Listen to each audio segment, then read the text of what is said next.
Ito na ba mag-asawang Diskaya at isang opisyal ng St. Gerard Construction sinampahan ng multiple tax evasion cases ng BIR dahil sa hindi pagbabayad ng buwis na umaabot sa mahigit 7 bilyong piso. Brigada Jigo Custodio, i-brigada mo! Brigada! Live report!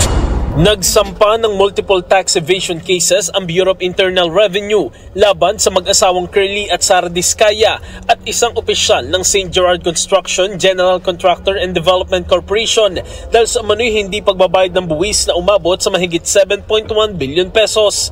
Kabilang sa mga kasong isinampa ang hindi pagbabayad ng income tax ng mag-asawa mula 2018 hanggang 2021, hindi pagbayad ng excise tax sa siyam na luxury vehicles at hindi pag-file ng documentary stamp tax kaugnay ng di umani pag-divest sa apat nilang construction firms. Walang record sa BIR na nagbayad ng kaukulang buwis sa mag-asawa sa sinasabing paglipat ng shares sa mga kumpanyang St. Gerard, St. Timothy, St. Matthew at Alpha and Omega na nangangahulugang nananatili pa rin silang beneficial owners ng mga ito.